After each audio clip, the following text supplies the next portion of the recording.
Isso está muito atrelado ao tempo, justamente, né? Porque se a gente pensa aí basicamente na renda fixa e no quanto os investidores têm, a gente tem que fazer essa mesma análise temporal ali daquela arrematação, né?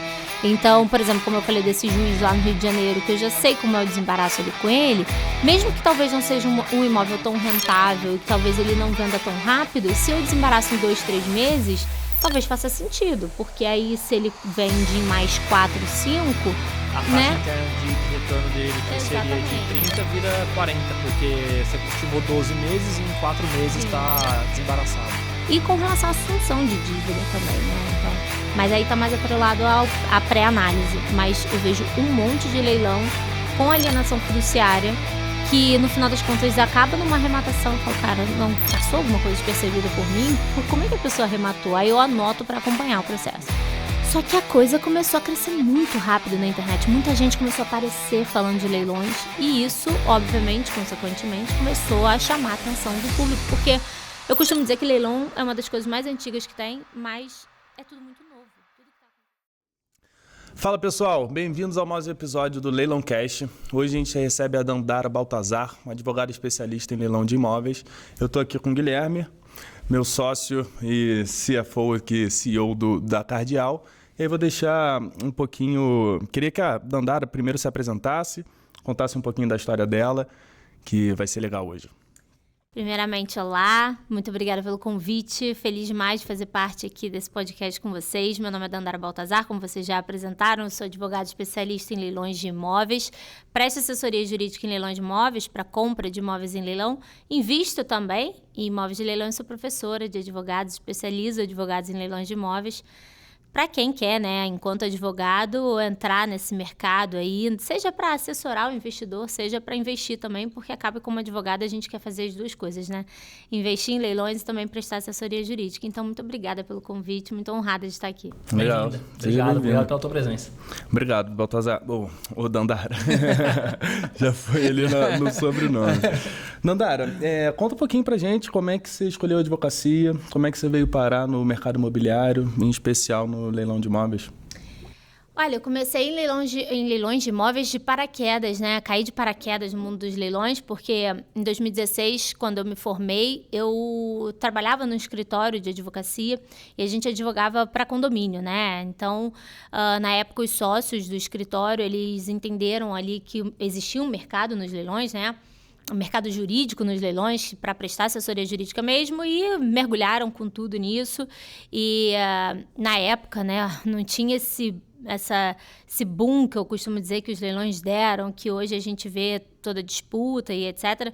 Não tinha em 2016, quando eu comecei a trabalhar. Então, a gente fazia muitos leilões até mesmo sem disputa, leilão presencial, não era essa coisa de leilão online.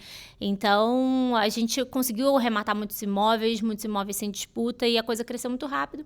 E ali, naquele momento, eles viram a necessidade, à época, que eu ficasse à frente, né, do jurídico, de todas as arrematações que o escritório fazia. Cresceram para se tornar uma empresa de investimentos imobiliários, como a minha hoje. E, em dado momento, eu me tornei professora de advogados em leilões, especializando advogados em leilões. Isso gerou um certo ruído, né, na empresa que eu trabalhava e eu resolvi sair para seguir minha carreira solo nos leilões. E em 2021, eu fundei o meu escritório de advocacia especializado em leilões, que mais tarde, né, agora é a Hello House, que é uma empresa mesmo de investimentos imobiliários, com, né, o setor jurídico da Baltazar, e criei o curso especialista em leilões de imóveis também, que é onde eu especializo os advogados em leilões. E foi assim que eu me apaixonei pelo mundo dos leilões de imóveis, no escritório que eu trabalhava, abrindo minha empresa. E eu costumo dizer que é uma área da advocacia, um nicho da advocacia, né? Um nicho ali do direito imobiliário que está em absoluta ascensão, em absoluta expansão, assim como os investimentos em leilões mesmo. Então, eu sou uma completa apaixonada pelo mercado de leilões. Bacana, parabéns pela história. Deixa eu aproveitar um gancho aqui rapidinho, então. Dessa competição e dessa ascensão toda do mercado, eu queria entender um pouco da tua visão. Assim, o que você entende, né, por que dessa ascensão toda. Uma oportunidade muito grande de desconto. O que você acha que são os principais motivos que levam de um mercado em 2016 pouco conhecido, pouco concorrido, para um mercado em 2025 em que tem muita gente querendo participar? Quais são os fatores que você acha que levou isso para essa ascensão toda? Sem a menor sombra de dúvidas, a internet e as informações que são ali difundidas, né? Porque informações de qualidade, informações também muito levianas, eu diria, né? Acho que, na verdade, na internet hoje a gente encontra informações até mais temerosas do que informações de qualidade. Então tem que tomar muito cuidado, mas sem dúvidas foi a internet. Eu vi isso acontecer, porque eu comecei na internet em 2021 a produzir conteúdo no meu Instagram. E eu lembro que, à época, eu não fazia a menor ideia de como produzir conteúdo, né? Eu era só uma advogada. E eu falei, cara, como é que eu vou virar blogueira aqui? Sei lá, o que quer que seja. E eu pesquisei em todo o Instagram possível e imaginário. Ficava madrugadas olhando e tinha 1 ou 2 pessoas falando de leilão. Não tinha mesmo. Falando como eu comecei a falar, né, que era para o advogado, não tinha ninguém. E aí tinha ali essas 2 pessoas que eu lembro que tinha à época, falavam já para o investidor. E aí, só que a coisa começou a crescer muito rápido na internet. Muita gente começou a aparecer falando de leilões. E isso, obviamente, consequentemente, começou a chamar a atenção do público. Porque eu costumo dizer que leilão é uma das coisas mais antigas que tem, mas é tudo muito novo, tudo que está acontecendo, né? Eu diria que de 2021 para cá, esse boom que deu, foi a internet difundindo a informação sobre o leilão e trazendo a consciência do investidor ou do comprador final, que quer para moradia, o que quer que seja, que existe, sim, boa oportunidade em leilão e que todos aqueles mitos que a gente escuta desde que o mundo é mundo sobre leilão, na realidade, não é verdade, né? De maneira alguma. É realmente mito, né? Na verdade, até acontece, né? Mas eu costumo dizer que por trás de um mito sobre leilão sempre tem alguém sem assessoria jurídica. Eu diria que estatisticamente é até marginal a quantidade de vezes que isso acontece, né? Frente à quantidade de vezes que a pessoa consegue de fato ali arrematar com segurança, com transparência. Acho que isso tem um grande efeito, um grande impacto quando você pega um ponto específico, mas na prática mesmo que a gente vê acontecendo não é com uma frequência muito alta, né? E aí eu acho que para o teu ponto, sim, né, eu concordo, acho que a internet realmente, mas também acho que o potencial de ganho, ele acabou aliado com a internet, com um desconto muito, né, agressivo no mercado que, às vezes, no mercado secundário é muito competitivo, ou então você vai comprar ali um imóvel na planta que demora anos para ficar pronto, no risco de não ser entregue na data. Então, acho que eu vejo esses 2 fatores muito aliados. Assim, a internet divulgando um potencial muito grande que o mercado de leilões acaba apresentando, e aí, obviamente, que o mercado ascende. Né? Sim. E aí, vendo um pouco de como você trabalha hoje, Dandara, que hoje você tem 2 comunicações, né? Tanto para o cliente investidor, a pessoa que quer morar, acredito que você presta toda essa assessoria, assim como para o advogado que quer saber mais sobre o processo em si, se tornar especialista, e você também tem essa comunicação para eles, né? Mas agora falando dos clientes, com essa ascensão toda da internet, como é que você percebe que o que eles querem hoje de você, né? Eles querem trocar informação, entender sobre o processo, ou eles querem te contratar e ter uma assessoria completa, desde a busca da oportunidade, análise até o processo judicial? Sim. A maioria dos clientes que chegam para a gente na Hello House, eles querem justamente essa assessoria completa, né? Eles não querem ter trabalho nenhum nesse processo, né? E aí, basicamente, dentro dessa assessoria completa, o que eles mais querem é a segurança jurídica, a agilidade, né? Que ter um advogado traz. E, sobretudo, a busca por oportunidades, que eu diria que é a pior parte, assim, de trabalhar ou de investir em leilões, que é você garimpar realmente para você achar a oportunidade que faz sentido. Tá cheio de oportunidade aí, mas a gente precisa garimpar legal até para dar uma fugida da concorrência. Então, eles me procuram justamente querendo essa assessoria jurídica completa. Mas, cada vez mais, eu tenho recebido clientes com arrematação pronta também. Ou seja, arrematou, como eu falei, né? Fiz essa ligação com um investidor da Bahia, que arrematou uma fazenda e está há 6 meses sem conseguir a posse. Então, ele tá 6 meses ali e falou, cara, já não dá mais, eu agora vou procurar uma advogada especialista. Ele me procurou, a gente conversou. Então, eu tenho recebido muitos clientes assim também, com uma arrematação que eles estão estendendo ali para ver se conseguem sem um advogado. E aí, quando vem que não dá mais, eu acho que 6 meses é até muito tempo já, né? Vão e procuram um advogado. Mas, é claro, a maioria é isso, é o investidor com assessoria. E você acha que essa pessoa que...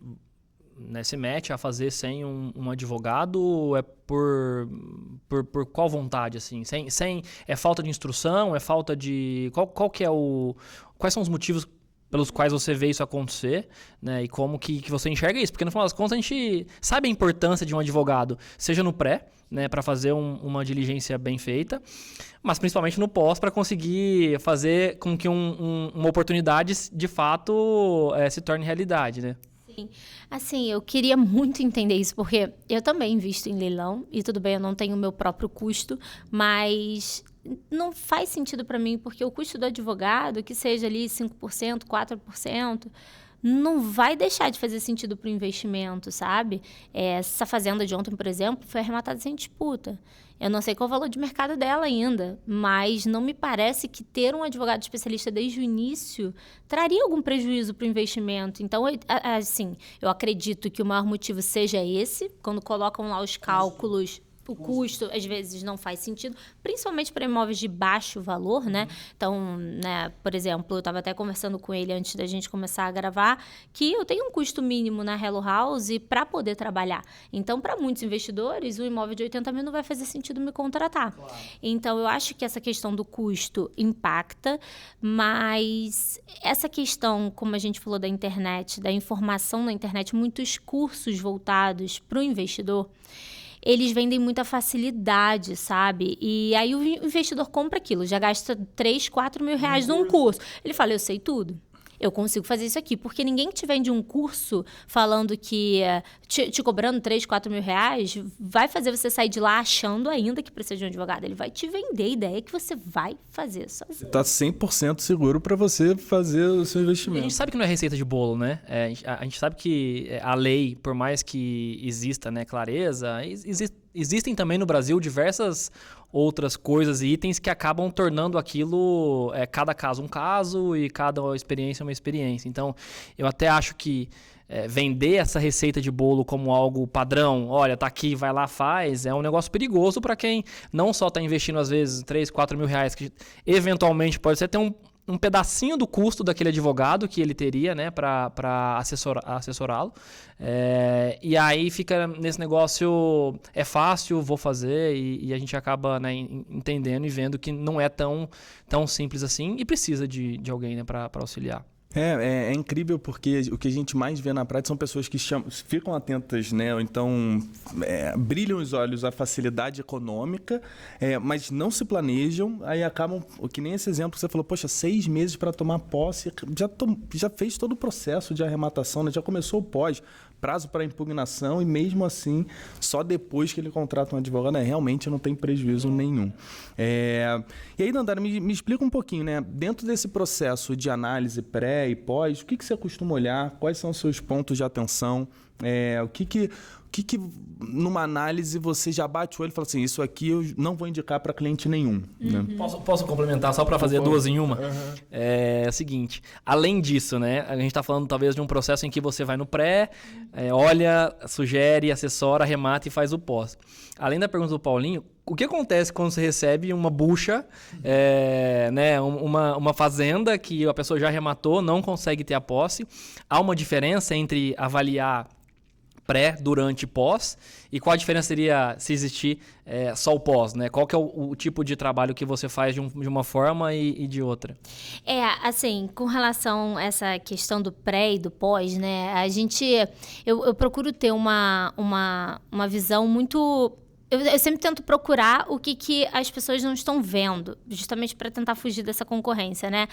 E aí, assim, basicamente, para responder a sua pergunta, no pré-leilão, seja no leilão judicial, seja no leilão extrajudicial, a gente tem que olhar ali a matrícula, né, o edital, a existência no leilão extrajudicial de ações do devedor contra o banco que possam macular, né, essa arrematação, e no judicial ver ali o processo, se existe algum recurso, algum embargo. Essa semana a gente participou de 2 apartamentos no mesmo prédio que iam a leilão. Um estava com embargo de terceiro e uma suspensão, e o outro não tinha embargo de terceiro. Existia a possibilidade do outro ter embargo de terceiro? Existia. Mas tudo isso também é conversado com o cliente, né? Então, verificar se existem ações, a matrícula. E uma coisa que eu olho, assim, para o leilão, e que é muito difícil olhar para um leilão e falar, não, isso daqui não vou participar de jeito nenhum. Antes eu tento ver se não tem como resolver mesmo ali aquela situação. Mas uma coisa que me faz não participar de cara, sem dúvida, são os leilões de direito com alienação fiduciária, uma dívida que com certeza vai ser responsabilizada ao arrematante. A gente teve agora uma recente decisão do STJ, em que, no caso de execução condominial, pode-se leiloar a propriedade, que aí o arrematante não se responsabilizaria pela dívida fiduciária. Isso é um avanço. É a segunda vez que nós temos uma decisão nesse sentido, mas ainda não vincula, não, enfim, a gente ainda não dá para contar. Mas eu acho que a gente está no caminho, mas esse tipo de leilão é o que mais enseja sinal vermelho da minha parte, assim, porque eu vejo ali, principalmente em São Paulo, o juiz não vai transferir a propriedade, você vai assumir aquela dívida fiduciária e não faz sentido muitas vezes, né? Mais até do que nua propriedade e usufruto. Porque o usufruto, muitas vezes, assim, claro, ele ensejaria um sinal vermelho se eu não conseguisse resolver, mas muitas vezes o cara já morreu. Exato. Ou muitas vezes é uma ação oriunda de uma dívida condominial, e aí o usufrutuário ele tem dever de pagar aquelas cotas condominiais, então dá para você driblar ali o cancelamento desse usufruto. Então, usufruto você ainda... por exemplo, eu já arrematei imóvel com usufruto e não são tantas oportunidades quanto imóveis com alienação fiduciária. Então, isso fica mais latente em mim, porque é muito imóvel com alienação fiduciária. Né? Então, esse seria, assim... E fração ideal, né? A depender do caso, que a gente ainda vê. Fração ideal de um apartamento? Não faz o menor sentido. 33% de um apartamento. Não faz sentido. Então, seriam esses casos. Fora isso, eu sempre analiso o risco daquele negócio e passo ao meu cliente. Olha, tem esse risco da demora, estimo o tempo YZ, acha que faz sentido? Faz sentido, então vamos entrar. Não faz sentido, não vamos entrar. E a avaliação... Desculpa. Não, pode falar. A avaliação do tempo, você faz baseado nos despachos do juiz? Isso. Eu entro no processo e vejo ali quanto tempo mais ou menos aquele juiz levou para despachar cada petição. Muitas varas eu já trabalhei, eu faço uma jurisprudência interna, né? Isso é até uma sugestão, não sei se vocês fazem, mas isso é muito bacana. Conforme você for trabalhando, você vai criando expertise, né, no mercado, nas varas, e eu faço essa jurisprudência interna. Muitas vezes eu olho um leilão, eu vou na minha planilha e falo, já arrematei aqui, já sei como sei quem é. Tem um juiz lá na Barra da Tijuca, no Rio, que leilão nele, eu falo... Compra que em 2 meses eu resolvo isso aí. Então, isso faz toda a diferença no leilão judicial e na pré-análise, né?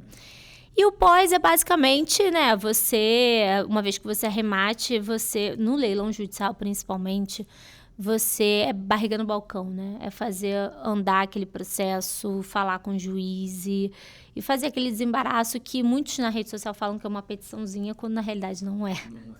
Quem dera que fosse, né? Mas não é. A gente precisa ali lidar com toda a complexidade que muitas vezes existe no processo. E não sei se a partir disso eu respondi a tua pergunta. Respondeu. No final das contas, resumindo, você vai ter que ir lá, de alguma forma, no processo dessa fazenda ou de qualquer outra, se inteirar e meio que bater o bumbo para fazer a coisa acontecer. Sim. Quando vem uma arrematação já pronta ali para mim, por exemplo, eu já peguei umas assim inclusive agora mesmo eu finalizei o contrato de uma, né, que a cliente chegou para mim, ela arrematou um terreno em Brasília. E ela falou para mim, olha, Dandara, esse condomínio é problemático. Como acontece em Brasília na maioria, né? O condomínio não é regular, o lote não é regular, nada é regular, mas tá ali. Eu comprei sozinha, só que ela veio me procurar 2 anos depois, que ela já tinha comprado, não tinha tomado posse. O dinheiro já tinha sido liberado. Mas, quando ela me trouxe o caso, para mim era um problema de posse, porque ela me disse que o condomínio não deixava ela entrar para tomar posse do terreno dela. E aí eu falei, bom, eu te garanto essa posse. Eu não te garanto a regularização, mas eu te garanto essa posse. Você quer? Quero. Fui lá no processo, desarquivei o processo, falei, pedi o mandado de admissão na posse, fui lá com o oficial de justiça, né? Como a gente trabalha no Brasil inteiro, conto com diligentes, né, nos estados para fazer emissão para mim. E chegou lá, o terreno, para você entrar no terreno, você tinha que passar por um outro terreno que era impossível de tomar posse daquele lote. E ela não sabia. E aí eu falei, bom, eu não posso te entregar a posse, no final das contas, de um terreno que não tem como tomar posse. É um negócio assim, aí teve até embargo de terceiro, dessa outra pessoa do terreno que tinha que passar por dentro, enfim. Então tem uns problemas que eu recebo assim, que no final das contas eu falei, olha, realmente eu não consigo, vai precisar fazer a regularização disso aí. Então a gente vê isso acontecer bastante. Isso é muito doido, porque eu até vi um vídeo recente seu de um cliente que não tinha tomado posse do imóvel. Aí ele pediu uma reunião com você mandou uma proposta de honorários para ele, ele não aceitou. Fechou com outro escritório, o escritório também não conseguiu resolver e ele voltou para você depois. E aí, enfim, acho que até você brinca no vídeo e fala assim, meus honorários eram mais caros sim, mas esses são os valores dos meus honorários, e esse é o valor de uma análise bem feita, né? Até para previsibilizar o investimento, porque o tempo de regularização pós é fundamental, né? E aí você consegue demonstrar na prática como que isso causa prejuízo para os seus clientes. Exato. Meu sócio até fala para mim, quanto você cobrou para pegar esse daí? Porque para resolver o problema tem que ser mais caro do que pegar uma arrematação desde o início. E esse caso foi uma rede de fast food grande que alugava esse imóvel lá no Rio. Esse imóvel foi leilão na época, eu tinha cliente para ele, não ganhei. Esse cliente, que hoje é meu cliente, ganhou. E o leiloeiro indicou ele para mim. E aí, quando nós fizemos a reunião, ele falou que achava muito caro, nossa, que absurdo, não sei o quê. E aí contratou o amigo, o advogado, deu lá para ele, porque existe essa diferença entre você que é advogado especialista em leilões, eu que sou advogado especialista em leilões, e o advogado que trabalha para condomínio, tão somente para condomínio, ou nem trabalha com direito imobiliário. Eu costumo fazer um paralelo com o médico, né? Total. Você tá com um problema neurológico, difícil você ir no pediatra, né? Então, só que o cara fala, pô, eu tenho um amigo aqui, a minha prima formou, a minha esposa, às vezes, que é advogada, mas não é especialista. Deixa eu ver aqui se dá para tratar. E o que a gente... fazer um paralelo muito direto com a medicina cara, você tem um advogado, o advogado especializado em direito imobiliário, e depois, dentro do nicho, você vai ter uma pessoa ali que faz leilão e tem experiência e consegue olhar pro histórico, né? E muitas das vezes tem muita gente que a gente vê participando, não só dando lance acima de valor de avaliação, como mal assessorado por uma pessoa. Obviamente que não é que esse advogado seja incapaz, não tem nada a ver com isso, né? Não estou falando de... Só que ele não é especializado naquela matéria, né? Então... Quando eu falo sobre essas coisas, eu até gosto de deixar claro que não é sobre falar mal do colega advogado, é sobre simplesmente colocar cada um no seu quadrado, sabe? É você fazer só... Por exemplo, se me perguntarem qualquer coisa de qualquer área do direito, eu sou a primeira a falar, não sei. Vou te indicar aqui um amigo, pode ser? Porque eu só entendo do que eu faço, então eu acho que é muito sobre isso, né? E acaba que o cliente sai no prejuízo, ele ficou aí uns 7 meses sem ganhar um aluguel que era de R$90 mil. E agora a gente está prestes a resolver, enfim, mas acontece. Tá. E aí, Dandara, deixa eu te perguntar, em relação a essas experiências, né, que a gente está aqui conversando sobre, essas pessoas às vezes mal assessoradas ou sem um planejamento, sem a clareza do que ela mesma quer para ela em termos de investimento ou moradia, no seu dia a dia com esses clientes, você tem algum script de como auxiliá-lo nessa tomada de decisão? Qual a estratégia para participar do leilão? Ou você tenta encaixar um pouco do que o cliente quer, né, pretende com aquele investimento e a realidade da análise daquele imóvel específico? Você diz em termos comerciais? Em termos comerciais e até, enfim, né? Porque quando a gente fala da participação do leilão na cabeça de um advogado, não é só comercial, né? Porque eu tenho esse embate sempre com o Gui. Porque ele fala, financeiramente faz muito sentido, mas em termos de regularização de imóvel, esse tempo já não faz tanto sentido para esse investidor, né? Que quer o retorno. Então, acredito que você acaba levando isso em consideração também no momento de auxiliar seus clientes, né? Sim, eu levo em consideração, e isso está muito atrelado ao tempo. Justamente, né? Porque se a gente pensa aí basicamente na renda fixa e no quanto os investidores têm, a gente tem que fazer essa mesma análise temporal ali daquela arrematação, né? Então, por exemplo, como eu falei desse juiz lá no Rio de Janeiro, que eu já sei como é o desembaraço ali com ele, mesmo que talvez não seja um imóvel tão rentável, que talvez ele não venda tão rápido, se eu desembaraço em 2, 3 meses, talvez faça sentido, porque aí se ele vende em mais 4, 5... A taxa interna de retorno dele, que seria de 30, vira 40, porque você estimou 12 meses e em 4 meses está desembaraçado. Então, a minha intervenção está muito ligada a isso, sabe? Isso é uma pergunta perigosa para advogado, né? Porque a gente até conversou no pré, não existe problema que não seja resolvível, né? Que não dê para resolver. A questão é quanto tempo você está disposto para sentar, o quanto de apetite você tem para conseguir resolver aquele problema, né?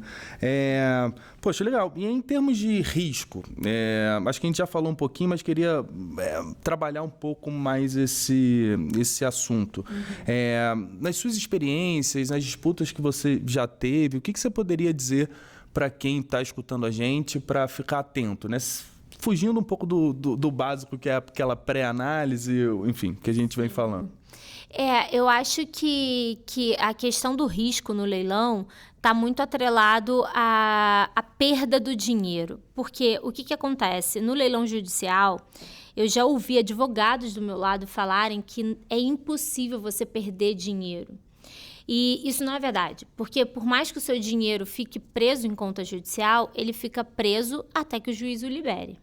Se não tem ninguém ali para, de fato, manter esse dinheiro preso, eu já cansei de ver juiz querendo liberar o crédito sem que o arrematante tenha posse e carta. E, em paralelo, por mais que não seja comum, uma arrematação pode ser anulada. Então, esse é um risco que existe. Assim, é comum? Não estou falando que ninguém aqui vai perder dinheiro. Mas se você não prestar atenção nisso enquanto investidor, e isso não está atrelado à análise prévia, percebe? Isso está atrelado a você ter essa noção no pós. E no leilão extrajudicial, idem, porque se acontece algum problema, alguma anulação, você tem que correr atrás do banco para ele te devolver. Né? Então, eu acho que essa questão da perda do dinheiro é o mais importante, porque é muito difícil, de fato, o investidor perder dinheiro no leilão. Mas se ele não tiver essa diligência no pós-arremate, isso, de fato, pode acontecer e é um risco. E com relação à assunção de dívida também, né? Então, mas aí está mais atrelado à pré-análise. Mas eu vejo um monte de leilão com alienação fiduciária que, no final das contas, acaba numa arrematação. Eu falo, cara, não passou alguma coisa despercebida por mim? Como é que a pessoa arrematou? Aí eu anoto para acompanhar o processo. Dali a um mês, o arrematante pede a desistência. Pede a desistência e não é todo juiz que vai deferir essa desistência. As pessoas estão arriscando muito. Ou ele pode deferir, mas faz perder a comissão do leiloeiro. E eu acho justo que perca, sabe? Sim. Então, acho que é por aí. Até porque, no final das contas, o leiloeiro teve o trabalho dele, teve o custo dele, da mesma forma que a gente tem, o que você falou, a Hello House tem um custo fixo dela ali. O leiloeiro também tem, né? Ele tem tudo ali. Acho que tem coisas que a gente consegue monitorar, tem coisas que a gente consegue elencar numa diligência prévia. Mas eu tive num evento do Mega Leilões com você, palestrando lá.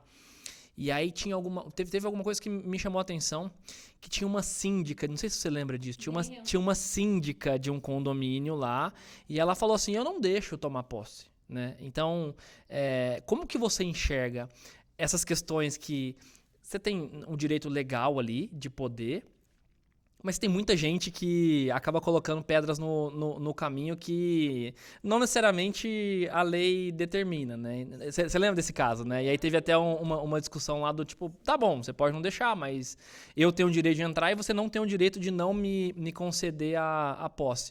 Como que você coloca dentro dessa equação essa variável do intangível, assim? Acho que é... Cara, não tem nada que me aborreça mais do que encontrar esses entraves que não fazem o menor sentido no mundo jurídico, sabe? Porque muitas vezes nem a síndica, o advogado do condomínio infernizando ali a sua vida, sabe? Porque eu tô com um caso agora na Vila Mariana, que a gente já tá com a carta de arrematação na mão, o juiz falou que só daria posse pra gente depois do registro, o que é um absurdo, mas é melhor você registrar do que discutir. Nós estamos nessa, registrando, mas o imóvel está desocupado. temos a carta na mão, a dívida condominial acumulando. E aí o advogado do condomínio fala, não, tem que esperar o mandado de admissão na posse, sabendo que o imóvel está livre de bens e pessoas, que a gente já tem a carta, que a gente já deu entrada no registro, custa beneficiar ali, né? Porque depois eu que não vou querer facilitar a vida dele em pagar a cota condominial entre a arrematação e a posse, porque eu vou querer discutir isso também. Então, assim, esse é um entrave muito difícil, mas tentar ter um jogo de cintura, assim, poxa, doutor, me ajuda, sabe? Implorar mesmo, né? Eu acho que é muito por aí. Ou quando não resolve, às vezes eu vou com o pé na porta também, como a gente teve um caso que o condomínio não queria dar a quitação para o arrematante, mesmo sabendo que a dívida pretérita não é do arrematante. O meu cliente com o imóvel vendido e eu ali precisando, falei com o síndico, com a advogada, com todo mundo, ninguém me dando, aí eu já fui logo pedindo liminar, multa diária, porque a gente tenta evitar entrar com uma ação autônoma, a gente não quer ir para ação autônoma, mas quando não dá, eu vou com uma obrigação de fazer e vou até o fim para cobrar danos morais também. É engraçado porque no mercado de leilões a gente tenta cada vez mais dar previsibilidade para todos os atos, né, do que vai acontecer, mas de fato tem essas situações que são totalmente imprevisíveis, né? E aí, trazendo isso um pouco para a tecnologia, a previsibilidade com a tecnologia fica mais fácil porque você consegue analisar anos e anos de dados, né? Para você, enfim, ter uma assertividade maior agora. Isso, como a gente falou, acontece muito com o tempo de decisão do juiz, com o tempo de execução da vara. Aqui em São Paulo, muito a UPJ, né, que é aquela unidade de processamento judiciário.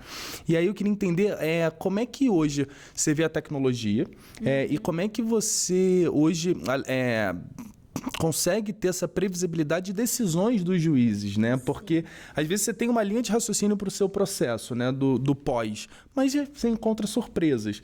Você consegue mitigar isso? Então, você, obviamente, pela sua experiência, já tem aquele juiz, você bate o olho e fala assim, esse aqui é rápido, que nem aquele da Barra da Tijuca, mas esse aqui, caramba, vai me causar problema, então se demorar uma semana eu já vou entrar com ação autônoma para facilitar isso, enfim. Eu acho que a tecnologia vai ajudar cada vez mais os advogados que trabalham com leilão, porque a gente tem toda a questão da matrícula, do edital de leilão. A gente estava conversando isso lá fora, né? Que, poxa, uma matrícula nunca é um documento prazeroso de você olhar, né? Tem umas que são melhores que as outras, então acho que a tecnologia vai ajudar muito nisso, né?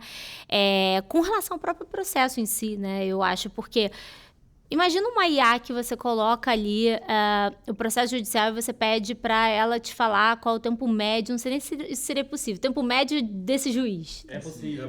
Olha que incrível, né? A gente, desculpa te interromper, mas a gente está desenvolvendo, né, olhando não só aquele processo, mas hoje conectado no Tribunal de Justiça para entender, olha, qual é o tempo que esse juiz ele geralmente despacha, não só nesse processo, mas na média de 100 processos dele. Né? Então a gente consegue... Maravilhoso, vão ficar milionários. A gente consegue entender por quê. Porque esse cara não julga só leilão. Né? Então, quando você tem esse conhecimento de muito local, que você vai no fórum, na vara, e sabe que o juiz X, ele despacha toda quarta, tô chutando aqui, tá? É uma coisa. Mas quando você olha o Brasil, ou quando você olha diversos juízes, fica muito difícil de conseguir ter esse tato, essa sensibilidade pessoal, né? De saber quem é o CPF ali, o nome do juiz. Então, hoje, a gente está nesse desenvolvimento, a gente hoje consegue já fazer baseado, mas ainda é muito orientado para o Tribunal de São Paulo, por conta de uma facilidade que o próprio Tribunal de São Paulo ele acaba permitindo. Mas a ideia é que a gente consiga fazer isso, meio que a gente fala que a gente está jogando um war aqui. A gente, vamos dominar São Paulo, daqui a pouco vamos dominar o Rio e vamos tentar ir mapeando os estados ali e tendo um pezinho em cada estado, justamente porque tem diferenças regionais, não só dos tribunais, mas dos próprios juízes, da forma como eles acabam despachando. Né? É muito mais do que ajudar o investidor em si, acho que vocês vão ajudar os advogados, porque justamente, eu sempre falo para os meus alunos, né, vocês não têm que focar no estado onde vocês moram para prestar assessoria jurídica, vocês podem prestar assessoria jurídica em qualquer lugar do Brasil, de qualquer lugar que você esteja. O leilão é online, o processo é eletrônico, você tem colegas advogados ao redor do Brasil que podem te ajudar. Então, só que eu tenho essa dificuldade, por exemplo, de saber como um juiz lá em Fortaleza trabalha o tempo médio. Então, ter uma IA para isso é incrível, sem a menor sombra de dúvidas. E atrelar a tecnologia no processo em si, para facilitar a vida do juiz, eu acho que também é interessante, né? Então, e aí, não sei se seria bem tecnologia, né? Mas para você, tudo que você puder encurtar o tempo do juiz vai fazer com que o juiz olhe com bons olhos para o seu pedido, né? Então, seja numa petição, o que você puder atrelar ali de tecnologia, não sei, e em qualquer outro documento do processo em si, sabe? Então, acho que vai ajudar muito, não só para a área de leilões, como também para qualquer outra área. Uma citação de página, né? A gente teve agora há pouco um mandado de emissão na posse, em que tinha absolutamente tudo lá. No processo. Comprovante, endereço, CEP, enfim, tava lá. E aí acho que foi oficial, né? O oficial de justiça... Não, na verdade, na hora de digitar o mandado de emissão na posse, ele praticou um ato ordinatório pedindo para esclarecer o endereço do imóvel, com CEP, as custas e, enfim, e mais algum outro ponto. E aí, nesse momento, a gente já estava bastante tempo para conseguir o mandado de emissão na posse. Eu fui até o fórum, né, essa barreira no balcão mesmo, e expliquei, olha, tá aqui nas folhas XYZ. E isso porque a gente já estava 3, 4 meses na fila para a expedição do mandado de emissão na posse. Quando eu cheguei no balcão, ela falou assim, não, doutor, mas falta o CEP do imóvel. Aí eu falei assim, mas o CEP está no processo, está nas folhas tais. Ah, não, mas faltam as custas. Não, mas está nas folhas tais. Ah, então você pode fazer uma petição só para esclarecer? Mas eu acho que a facilidade, isso é o problema. Esse é o problema, eu acho que esse é o problema. Acontece muito. A facilidade o Paulinho voltou para o escritório, pegou o processo e falou assim, tal coisa, tal página, petição, só bateu ali, ao invés dele ter que olhar 1000 páginas de processo, a própria inteligência consegue... Óbvio, né, gente? Assim, eu não estou dizendo que isso vai substituir ninguém. Muito pelo contrário. Reforçando o teu ponto, eu acho que vai dar facilidade, vai gerar uma economia de tempo muito grande. Então, ele voltou para cá, buscou ali qual eram as páginas, onde estava o comprovante, onde estava o CEP, que já tinha sido citado N vezes dentro do processo. E, sei lá, em 10 minutos você protocolou a petição. Isso realmente economizou muito um tempo, né? Mas aí eu faço até um gancho com o que a gente falou no início, né? A importância de ter alguém com experiência e atento no processo. Porque no momento que eu peticionei, eu entrei no balcão virtual e o nosso processo entrou para o fim da fila. Eu falei, mas agora só daqui a 3 meses. Eu falei, não tem a menor condição. Sim. E a gente voltei lá, e aí briguei com o chefe da UPJ para a gente conseguir, aí o mandado de emissão na posse foi expedido no dia seguinte. Então, sim, isso a gente está falando de um processo de 1.500 páginas, que eu já tinha juntado essas custas em junho do ano passado, então a tecnologia, sim, me ajudou a achar mais rápido, né, ter aquelas informações, enfim, até criar esse raciocínio para... E na própria análise processual do leilão prévia vai ajudar. Porque se você coloca ali tudo que você precisa ver, né, no processo, você baixa o processo, um processo de massa falida. É um desespero um processo de massa falida, né? Então, para você achar ali o que você precisa, uma IA, cara, é imprescindível. A tecnologia atrelada a isso vai ajudar muito. A curadoria do que ela cospe é tão importante quanto o que ela cospe, né? Então, a gente fala que, né, o nosso trabalho aqui é gerar alguma coisa que a pessoa consiga ganhar tempo e ao invés de eu precisar de 10 advogados olhando uma massa falida, um processo de falência, a gente precisa de um advogado que vai fazer exatamente essa curadoria, né? Então, dentro do processo que a gente está construindo na Cardial com tecnologia, a ideia é que a gente seja uma plataforma para fazer a orquestração dessa rede de leilões. Então, em que o advogado consiga usar a nossa plataforma para ter eficiência, né? Para fazer uma análise de mercado, muitas vezes de um lugar que ele nem conhece, né? Então, hoje, a gente consegue plugar essa análise de matrícula, que em teoria é um processo um pouco mais simples, uma análise do edital e do processo em si, e aí sim vem, né, o que você vai fazer, como que você vai dar comandos para essa inteligência, e o comando a pergunta é mais importante do que a resposta. e uma análise de mercado. Que é, tudo bem, eu sei que aqui nessa região, porque eu sou local, eu conheço a micro, vale X. Mas e essa mesma unidade não muito longe daqui, tá? Tô falando, nós estamos aqui no Itaim, mas e se tiver um apartamento desse no Tatuapé, que eu não conheço tanto, por exemplo? Qual que é o valor? Né? Você vai ter que ir lá, vai ter que falar com o corretor, ou existe dado já que consiga te dar um cheiro, né? Você consegue entender se aquilo tá super avaliado, subavaliado ou tá no valor de mercado. Valor de venda, imóveis naquele prédio. Liquidez. A gente tem trabalhado muito forte hoje e o próximo local para fazer isso do andar é o Rio de Janeiro. A Prefeitura de São Paulo hoje, ela divulga de uma forma muito estruturada as transações imobiliárias. Então hoje existe uma planilha divulgada mensalmente que retroage a 2006, em que você consegue saber exatamente quanto foi registrado um apartamento, um imóvel em São Paulo. Isso é um trabalho que a Prefeitura tem feito. O Rio tem, não no nível de granularidade que São Paulo tem, mas vai chegar lá e outras cidades têm. Então a gente consegue também entender, peraí, em 2024 foram vendidos X unidades nesse prédio, uma 1 milhão, uma 1 milhão e 100, uma 1 milhão e 200. Eu estou olhando aqui um apartamento que está sendo avaliado a 2 milhões. Me parece super avaliado. Mas se ele tiver sido avaliado a 800 mil, também me parece que existe uma oportunidade, um spread maior, que de novo, né? Eu acho que o mercado de leilões, ele existe e ele é tão concorrido hoje, tão procurado por conta do desconto. Né? Por conta, a gente sabe que tem mais dificuldade que comprar um imóvel no mercado secundário, mas o desconto é algo muito tentador hoje, né? Porque é difícil você comprar, né? Quando você olha mercados desenvolvidos, mercado americano, o mercado de leilões lá pratica 3, 4, 5% de desconto num leilão. Quer dizer que esse mercado ele tem pouca variação. Quando a gente vem para um mercado brasileiro e até em algumas praças menos procuradas, e acho que o teu ponto para tentar achar alguma coisa menos concorrida faz sentido, nós estamos falando de, eventualmente, no imóvel subavaliado, ter 60% de desconto. Né? Isso torna o mercado muito atrativo, né? E acho que o teu cliente procura isso e seria muito importante a gente conseguir te dar uma ferramenta para que você também consiga mostrar isso para o teu cliente, né? Sem dúvidas. Eu estava conversando com o Paulo lá fora porque eu já tenho um olhar muito clínico assim, para as coisas e tenho uma certa dificuldade de me render à tecnologia, sabe? Sabe quando você está ali muito conservador o tempo todo? Só que as advogadas da Hello House, elas já utilizam muito. Então, eu falo, cara, eu não posso ficar para trás, porque não tem outra saída. Vai ajudar, né? E aí eu tô vendo que realmente, já com essa questão da matrícula, né, que vocês estão desenvolvendo também, de você poder pegar ali todos os gravames que estão na matrícula, colocar tudo ali, sistematizar de forma... Isso facilita não só a análise prévia, como o desembaraço, porque a parte mais chata de um desembaraço é cancelar gravame.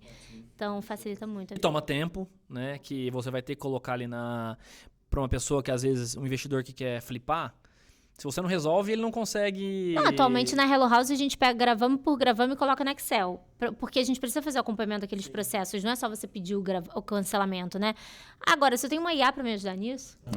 Já dá o andamento e inteligência, né, em cima do que precisa entender daquele processo e também qual é o próximo passo, como fazer, até uma automatização de petição, quem sabe ali no futuro, ou então já uma atualização de jurisprudência, precedentes, enfim, isso já facilita bastante. E aí, Dandara, só trazendo um pouco agora, a gente tem falado muito do processo, né, dos clientes, trazendo um pouco para o seu curso de leilões, né? Como é que você vê no seu dia a dia a principal barreira dos advogados que trabalham com leilão de imóveis ou que querem se especializar em leilão de imóveis? São duas as maiores barreiras assim que eu vejo. A primeira é o marketing digital.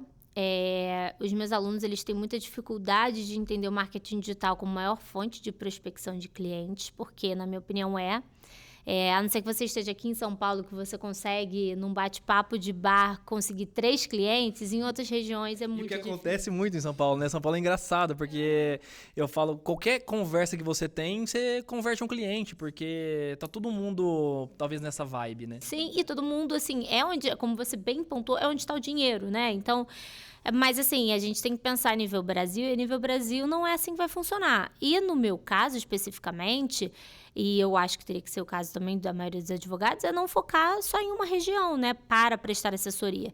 Eu não estaria no patamar que eu estou hoje na Hello House se não fosse assessoria no Brasil todo. Se eu dependesse de arrematar imóvel só no Rio de Janeiro, a Hello House não estaria no patamar que ela está, porque é concorrido. Eu tenho muitos clientes no Rio? Tenho, mas eu não consigo arrematar muitos imóveis no Rio. Então, o ponto é, para arrematar imóveis em outras regiões, o meu cliente lá do Amazonas chegou para mim pelo Instagram. Ele não tem outra forma dele chegar até mim. Eu não quero só prender ao Instagram. Existem várias formas de você fazer marketing digital. A minha forma é pelo Instagram, né? Mas esse é o primeiro ponto. A dificuldade das pessoas entenderem a necessidade do marketing digital. E o segundo é se entender que, para além de advogado, você tem que ser vendedor. Você tem que saber vender o seu serviço, né? Porque o cliente, ele quer sentir segurança e sentir que você vai resolver a dor dele. E se você chega ali para fazer uma reunião e, cara, você não dá aquele tchan na tua venda ali, na tua comunicação, dificilmente você vai converter aquele cliente. Ele vai procurar outro advogado que ele se sinta mais seguro, sabe? E o que eu aprendi também no meu dia a dia, assim, como advogado e etc., que principalmente na assessoria de leilões, você não pode sentar numa mesa para conversar e só falar do processo, da pré-análise e do pós, né? Você precisa ter mais informação, você precisa ter um conhecimento de mercado, você precisa auxiliar aquela pessoa no investimento total, né? Até no tempo, porque se ele está pensando no dinheiro e você está pensando no técnico, você precisa então dar uma previsibilidade de tempo para ele para conseguir resolver. Vai muito além, né? Então são habilidades que você vai construindo. É bom ter ferramentas de tecnologia em que você consiga mostrar dados, né? E que não fique só também na palavra, né? Ou então na conversa, porque, enfim, a conversa às vezes não traz a credibilidade. E concordo com você plenamente que a rede social ela traz autoridade, né? Então, dependendo da sua região, a melhor forma de conseguir isso é através das redes sociais, né? Traz aproximação para as pessoas, né? Porque o que vende não é a empresa. O que vende não é Hello House, o que vende sou eu, sabe?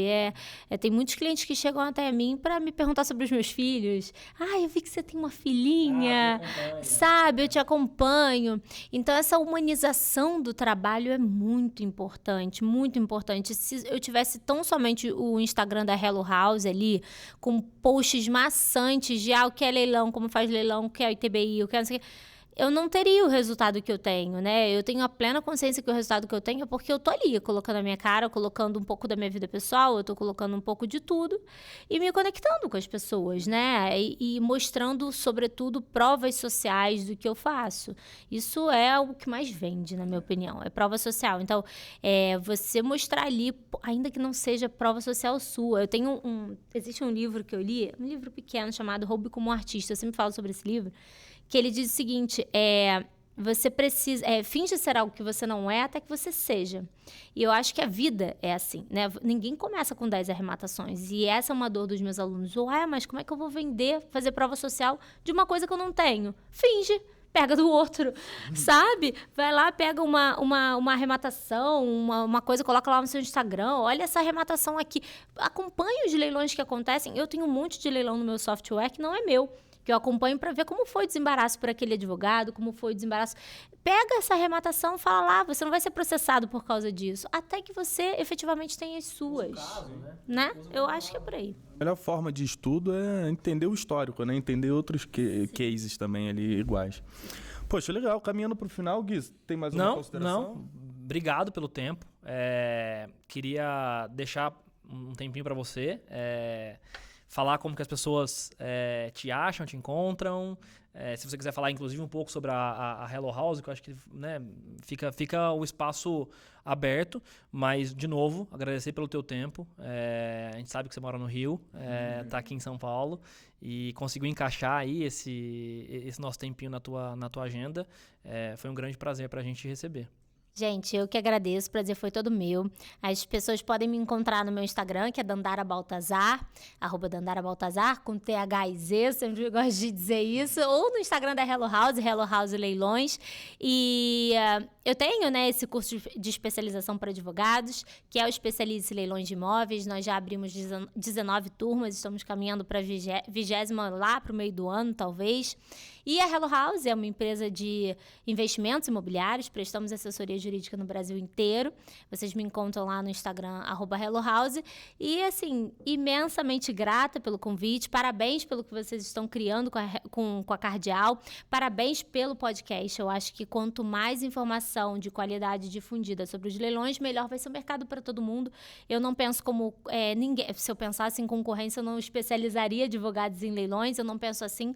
Eu penso que a gente tem que caminhar para formar um mercado cada vez mais seguro, e a gente só vai ter um mercado cada vez mais seguro, com cada vez mais leilões e cada vez mais resultados positivos, com bons advogados, bons profissionais nesse mercado, ajudando a ter decisões mais uníssonas na justiça e tudo mais. Então, eu acho que o que vocês estão fazendo é importantíssimo, trazendo profissionais qualificados aqui para falar no podcast com vocês, e investindo na IA, investindo em tudo aí, em tecnologia na Cardeal. Então, parabéns, obrigada mais uma vez pelo convite. Obrigado você, Dandara. E só para terminar, foi com a gente com uma frase que a gente falou também no pré: não tem por que não olhar no leilão primeiro, né? Se você está buscando algum imóvel, seja para investimento ou moradia. Enfim, Dandara, obrigado. Foi um prazer mesmo e até a próxima. Até a próxima. Até.